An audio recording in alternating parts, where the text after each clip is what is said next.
Because they were born with different skin tones, one black and one white, their mother has no trouble recognizing them apart, even though they're identical twins. Daniel and David Amaron were born only a few minutes apart, but they couldn't be more dissimilar in appearance. Despite the fact that his parents, Stacy and Babajid, 38, are both black, David was born with pure white skin and golden hair, while his brother Daniel, like his parents and 4-year-old sister Demolade, has black skin and dark curly hair. Daniel is the opposite. The reason for this is that tiny David is albino, meaning that his skin and hair lack color as a result of a congenital lack of melanin. The twins, who both have lovely brown eyes, get a lot of attention whenever they step out into the streets of Lagos, Nigeria. When the twins are out and about, their mother Stacy, a fashion designer, says they're regarded as celebrities, and people frequently inquire as to whether both children are hers. Stacy expressed herself as follows: "When we're out and about, I'm required to answer questions all the time. People have asked me, 'Pardon me, madam, which one of your children is mine?' I simply state that both of them are mine, and people react as if I'm fooling around. However, even as their mother, I was taken by surprise when they were born. When the doctor informed me that my children are not similar, I was unsure of what to anticipate. Then I noticed that they had different colored hair and complexion, which I couldn't believe. So, I'm not surprised that other people are as startled as I am." The fair-haired brother David and his dark-skinned brother Daniel were born on February 26 in Lagos, Nigeria. After giving birth to her twins through cesarean section, Stacy remembered the moment she laid eyes on her one-of-a-kind children for the first time. She was completely unaware that they had distinct skin tones until they were born. "It took me completely by surprise," she added. Daniel was the first to arrive, and the nurse informed us that the second baby had golden hair. I was perplexed as to how this was possible. When I peered down, I saw David, who was entirely cloaked in white. I invited my husband into the room so he could see what we were up to. I couldn't make out what was being said. He too couldn't believe what he was seeing. They're really gorgeous, and we felt as if we'd been blessed with a miracle. This is something I've never seen before in Nigeria. To be completely honest, I've never witnessed anything like this before. Despite the fact that they appear to be brothers, their hair and skin are radically different. Nurses and doctors crowded to Stacy's bedside to photograph the newborns, according to her. She claimed that several medics had never seen anything like it before. The question is often asked, "Pardon me, madam, which one of the children is yours?" 1 in every 20,000 births is affected by a disorder known as oculocutaneous albinism, and David was born with this element. There are no statistics available on how many sets of twins are born each year in which one has albinism. However, similar cases have been documented in the Netherlands and Mozambique in recent years. After 4 days in the hospital, Stacy and the twins were released from the facility. She also received a lot of positive feedback when she brought the tots to friends and relatives for the first time. "They're great, and they're quite popular in our family," Stacy expressed her admiration for them. "They're so gorgeous and adorable, and they're adorable in the eyes of everyone who sees them." Stacy considers herself fortunate to be the mother of Daniel and David, who, despite their evident physical differences, share a similar sense of humor and enjoy playing together. The twins are best friends, and they enjoy dancing with their father, Babajid, who works in a printing company. When they're out and about in Lagos, they're treated as local celebrities, according to Stacy, who has stated that people frequently approach her and ask her questions on the street. A lot of people have never seen anything like it before, and as a result, they've become pretty popular. Whenever I go to the bank or to the store, everyone wants to say hello to me. I can't say I blame them. They're both lovely and adorable. I've never received any unfavorable comments, and I'm not concerned about what other people think of me," she stated, It gives me immense pleasure to be their mother. To me, it doesn't make a difference what color their skin is, since they're my children. The only thing that matters is that I have my boys with me.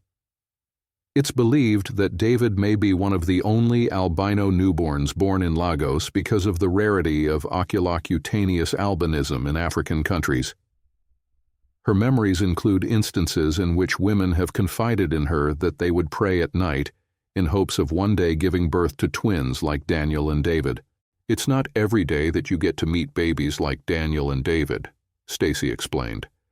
Everyone appreciates them, and I myself adore them. It's an honor to be their mother since they're a unique breed of twins. I believe that I've been blessed, and I'm extremely proud of them. A modeling agency headquartered in the United Kingdom has contacted Stacy about possible photo shoots. She said, "I'm really excited." Although plans are still in the early stages, she indicated that a prospective trip to England has already been considered. Stacy is looking forward to spending her first Christmas at home with her parents, Daniel and David, as well as the rest of her siblings, nieces and nephews. A population geneticist at the University of Edinburgh, Jim Wilson, told the BBC, "We're seeing a lot of it. Our skin color is influenced by a number of gene variants, at the very least 20 variants and probably quite a few more after that are passed down through our families. Some of these genes are known to us, while others are unknown to us. For each of these genes that has an impact on the color of our skin, there are usually 2 or more variants available to us, one of which produces a darker skin tone and the other which produces a lighter skin tone. It reminds me of a deck of playing cards. Consider the following scenario. You're in a casino and have been dealt a hand of cards, some of which will be black and some of which will be red. What exactly is albinism? Albinism is a genetic condition that affects the production of melanin, the pigment that gives color to the skin, hair, and eyes. Despite the fact that it's a lifelong condition, it does not worsen with time. Those who suffer from albinism have either a reduced amount of melanin or no melanin whatsoever. This can have an effect on their skin tone as well as their vision. White or extremely light blonde hair is common among those who have albinism. However, some have brown or ginger hair as well. The particular shade of their skin is determined by how much melanin their bodies generate. It's also characteristic of albinism to have very pale skin that burns quickly in the sun and does not generally tan. Problems with the eye disorders might occur as a result of a decreased level of melanin. This is due to the fact that melanin plays a role in the formation of the retina, which is a thin layer of cells located at the back of the eye. The following are examples of possible eye disorders associated with albinism. Short or long-sightedness, as well as low vision, are all conditions associated with poor eyesight. Sight loss that cannot be corrected. It's possible to have astigmatism, where the cornea, the clear layer at the front of the eye, is not precisely curved or the lens is an atypical shape, which results in impaired vision. Sensitivity to light, known as photophobia. Involuntary side-to-side eye movement, called nystagmus. Eyes pointed in different directions, known as strabismus. When the eyes move involuntarily from side to side, your brain adapts to the eye movement, so you do not see the world as wobbling. Some young toddlers with albinism appear clumsy due to their lack of muscle tone. The reason for this is that people who have vision impairments may have difficulty performing certain activities, such as picking up an object. As kids grow older, this should become less apparent. How albinism is passed down through families. The 2 most common kinds of albinism are as follows. 1. Oculocutaneous albinism, OCA. This affects the skin, hair, and eyes and is the most common kind. 2. Ocular albinism, OA. This is a rarer kind of albinism that mostly affects the eyes. The inheritance pattern for most forms of albinism is autosomal recessive. Almost all kinds of OCA, as well as some types of OA, are inherited through this pattern of inheritance. This means that, in order for a kid to be born with albinism, he or she must inherit 2 copies of the gene that causes the disorder, one from each parent. A kid with albinism has a 1 in 4 probability of being born to parents who both carry the gene, and a 1 in 2 chance of being born to parents who both carry the gene. Carriers are not affected by albinism, but they can pass the gene on to their children. The importance of X-linked traits. Some forms of OA are passed down through generations in an X-linked pattern of inheritance. Boys and girls are affected differently by this pattern. Girls who inherit the albinism gene become carriers, whereas boys who get the gene will be born with albinism.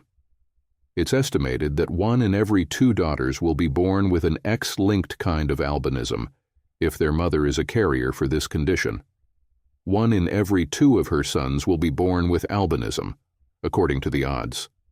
Because of the X-linked nature of albinism, when a father has it, his daughters will become carriers, whereas his boys will not have albinism and will therefore not be carriers.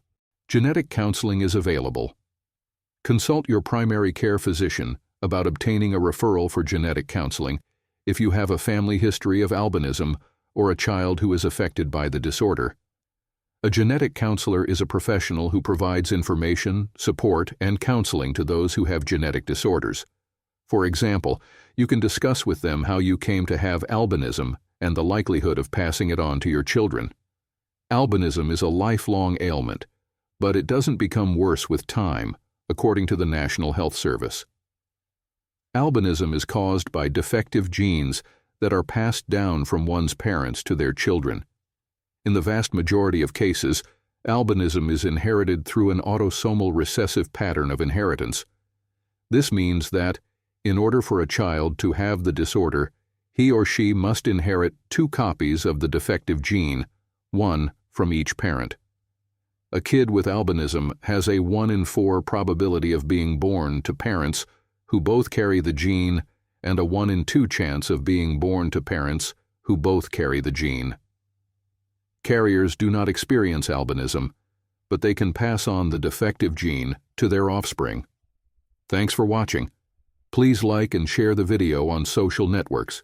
We'll be right back to you as fast as we can.